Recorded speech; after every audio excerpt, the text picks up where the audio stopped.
I want to say one thing before I continue is everything I say, usually as breaking the silence, not usually, we as breaking the silence, we don't do analysis.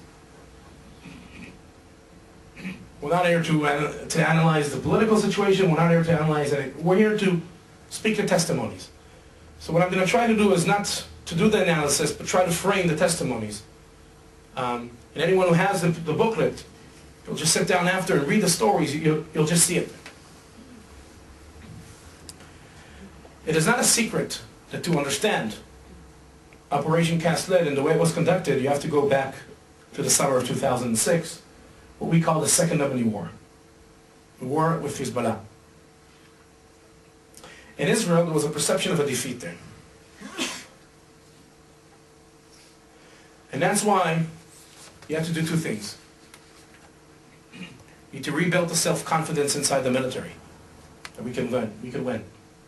And you need to rebuild the self-confidence inside society, that the military can win. To gain victory over Hamas, you need time. You can't do it in one day. To get the time, you cannot have casualties. If a lot of soldiers will get hurt, political support for the operation will decline. Pressure to end the operation will rise. If you end the operation before you win, you're in a worse situation than ever before.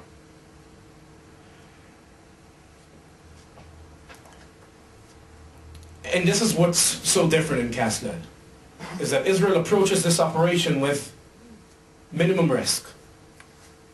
We'll do everything in our power to protect our troops because we cannot tolerate any casualties. In a way, the soldiers became civilians at the level of the protection they deserve on the ground.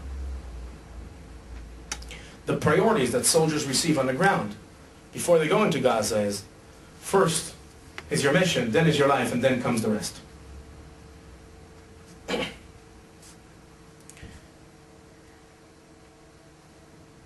Now, it's important for me to say that not me and not breaking the silence, we don't believe that IDF soldiers should commit suicide to protect innocent Palestinians.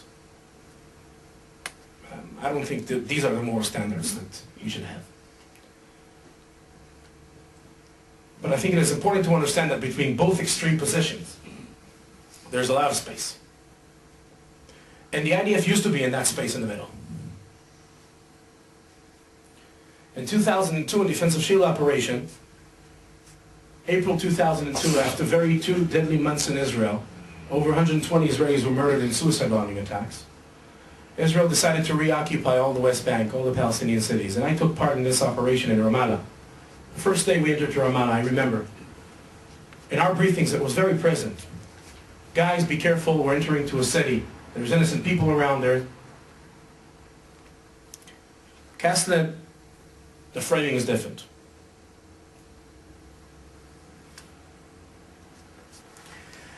Now this concept of our soldiers are higher than the civilians on the other side, they deserve more protection in the battlefield, this concept as an abstract philosophical concept sounds maybe something very interesting to debate over in a philosophical department in one of the universities here in Dublin. But what I think is important, and what I'm going to try to do in the next 15 minutes and then open it for questions, is to try to explain how this abstract concept is being interpreted in the level of the military on the ground, and even more important, in the level of the military on the strategy of how this operation is being run, to fulfill this philosophical concept. This is, in a way, the first time that Israel uses tactics and methods of war against a Palestinian city. And I'll try to explain what I mean. On a day-to-day basis in the West Bank, infantry soldiers do the job. They stand in checkpoints, they do arrest operations, house demolitions, patrols. But in war, if there is a specific place you want to conquer, you want to take over, an Egyptian barrack, you won't send your troops in. They'll be slaughtered in a second. You do what we call in the military, you soften the targets. You protect your troops with what we call an envelope of fire. So before the troops will go in, the Air Force will bomb the hell out of the place. Artillery will bomb the hell out of the place. Mortars will bomb. tanks will bomb, engineer troops will open the way, and only then infantry troops will come in. In a way, we, the infantry, we exist to collect the remainings of the enemy. We're there to put a flag, not more. Castled was fought this way. There was actual procedures. Before you go in, Air Force bombs the area, artillery bombs the area, mortars. Artillery and mortars are not really accurate weapons. An artillery shell, everybody's talking, a lot of human rights organizations are talking about white phosphorus. But a regular exploding shell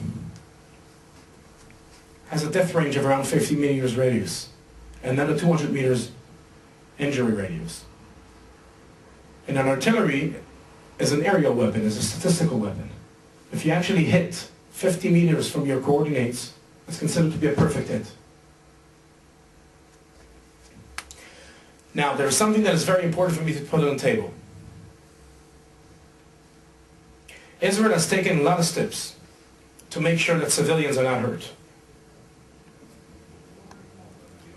Before troops went into areas, leaflets were dropped calling civilians to leave. Phone calls were made calling civilians to leave. But the problem in Castled is what happened after. And the mindset of Castled was, after we've done these things, after we dropped the leaflets, after we made the phone calls, from now on, these neighborhoods turn into a battlefield, and this is how we treat them. So after we did this, now we can operate full power. If you actually check the amount of destruction, the casualties, you will find that very few people were killed in one-on-one combat. There was compared to the amount of soldiers, compared to the length of the operation, the story is all this support fire. Is the fact that thousands of artillery shells were sent in. Where if in war, the safety regulations of the IDF say that you don't fire artillery 250 meters from your troops. So the safety distance from civilian structures in Castled was reduced to less than 50 meters.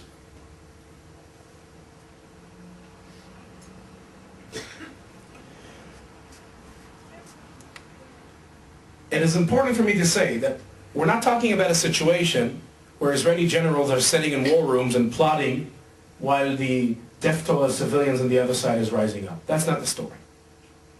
But we're definitely not talking about a story and a reality where Israel has done everything in its power to avoid civilian casualties.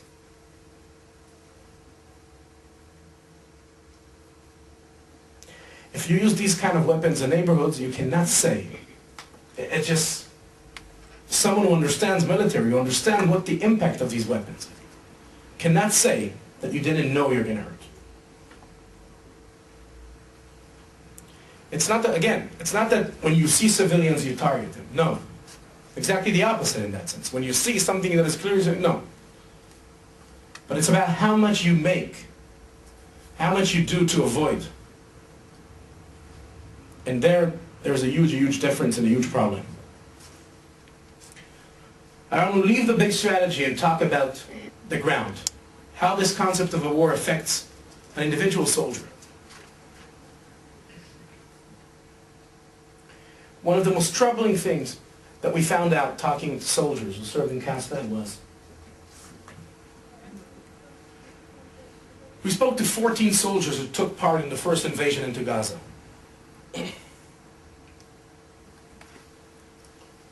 And we asked them, just like we ask every soldier when we interview him, what was your rules of engagement? And the answer everyone gave was, there was no rules of engagement. And let me clarify my statement.